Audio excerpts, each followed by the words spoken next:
Pauline is a community organiser and mental health practitioner working in social and environmental justice in Belfast. She's currently involved in community growing, nature-based wellbeing, supporting those impacted by migration and building sustainable communities in community initiatives through her work with different organisations, including Grow Community Gardens, Participation in Practice of Rights, and Anaka Women's Collective. I'm going to pass over to Pauline, who I think has some slides to share with us as well. So as Rona said, I'm Pauline and I work in Belfast. And I've been working at Grow Community Gardens for about 6 years now, and just listening to all the, the talk of transition. I suppose we didn't think of ourselves in those terms until recently, and I'm surprised. Well, I mean, everything we do fits what we're talking about this evening. So can you see those slides okay? Yeah, I've got a timer set here, so I'm just gonna start it. You'll keep me right anyway, guys. But Grow, we're a community garden that kind of started up on an interface. An interface in the Belfast context means it's on a line between a Catholic and a Protestant nationalist unionist community in north of the city, and we're just on the edge of a public park, and we got a lease on a site there, a piece of kind of neglected land where really missiles were thrown across walls, and so we got a lease on the land and have turned it into a really beautiful oasis. And since then, since 2008, we've been kind of pushing the boundaries and testing out what's possible on this piece of marginal land and 4 other sites across northwest and east Belfast. Primarily, we're about growing food and creating biodiverse spaces. And then as we've kind of evolved, we've realized that that in order to include a diversity of people in our spaces, we have to then also take a very active view on the work. So we've been kind of developing how we do that over the last 6 years in particular.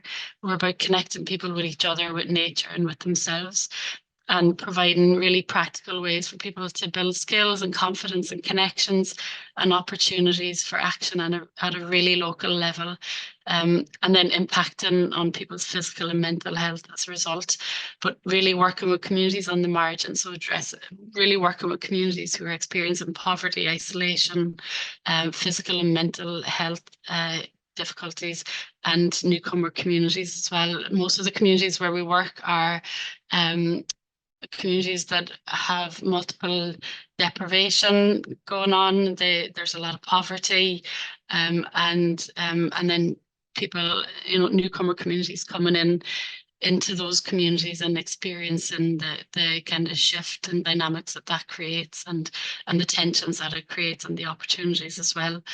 And always coming from the perspective that the people who are on the margins will be most impacted by climate breakdown and biodiversity loss, and that these two things are not separate.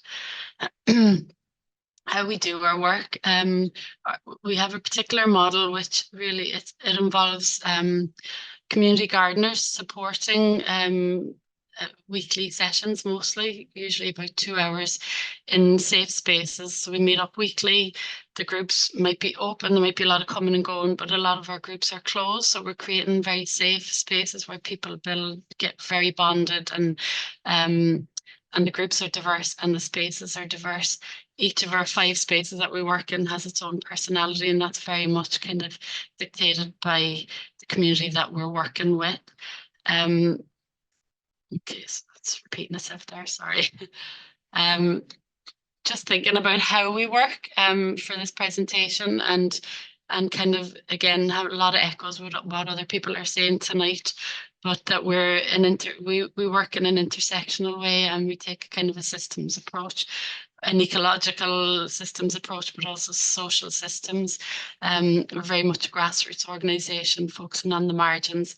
We're collaborative and connected and trauma informed. And just to say a bit more about those, when I say we're intersectional, it's understanding and really this informing the work that racism, migration, poverty and class and gender are all part of the story of climate breakdown and biodiversity loss.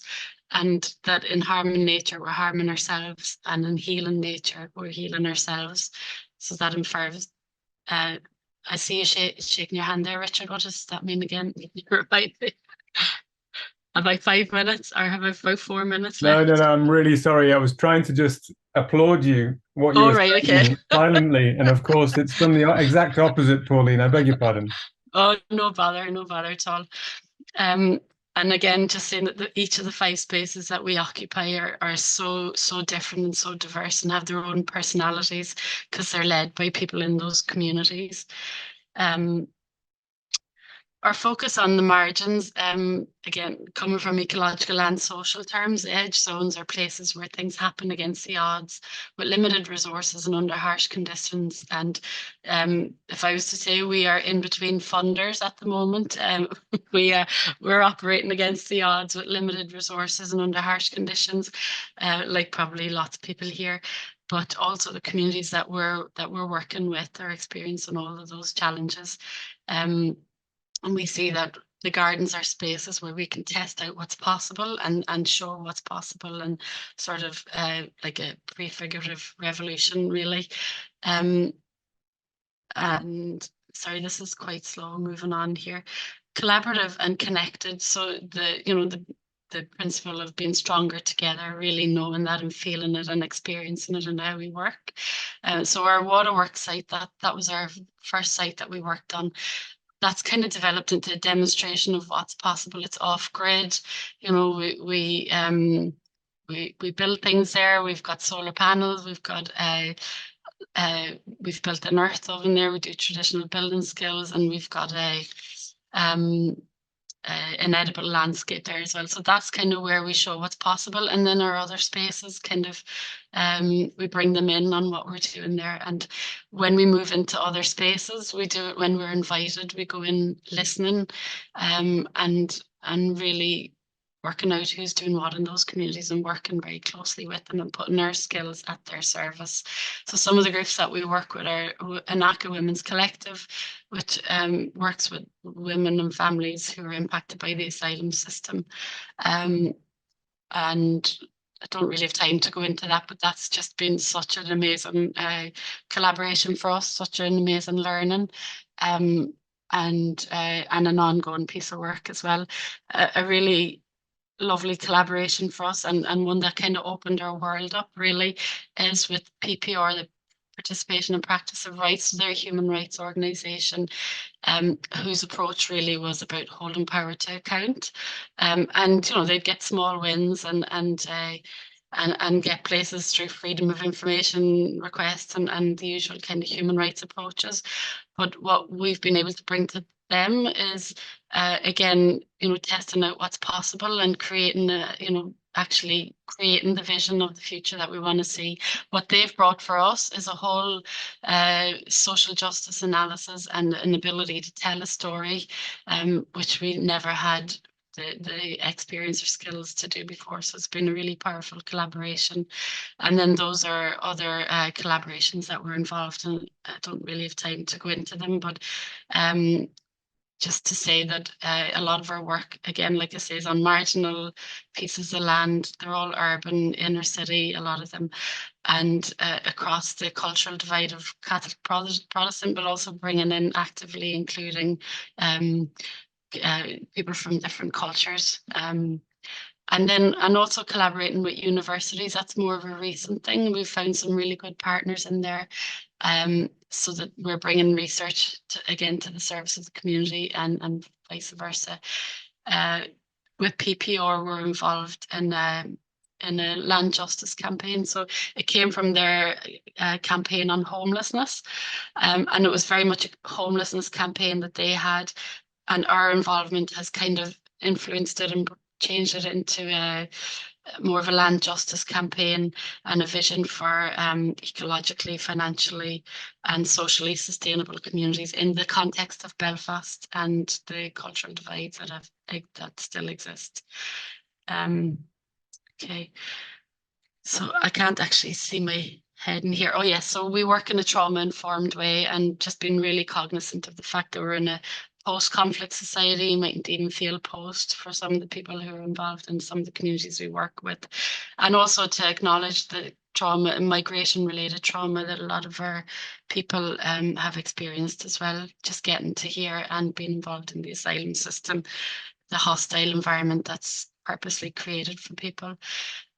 So we really emphasize safe spaces, the development of relationships, and the choice, so people can decide what they want to do and how they want to do it and when they want to do it. A strong sense of collaboration and empowerment, and celebrating diversity. Can't actually see the bottom of my screen there, but and that's us. We've built these earth ovens. Everybody loves an earth oven, and it's been a really lovely way for us to just to finish up by saying it really grounds us in the spaces we're in. So anywhere in Belfast, pretty much if you go down 2 feet, there's clay. So we've taken clay out of the soil, really got to know the soil in each different place, and used it to build these earth ovens, which are such a beautiful kind of connector socially and environmentally as well. Like, it just teaches us so much about the environment. So just wanted to put that in there. And it's about lighting fires, you know, finding people's spark and lighting those fires and keeping them burning. So that's me.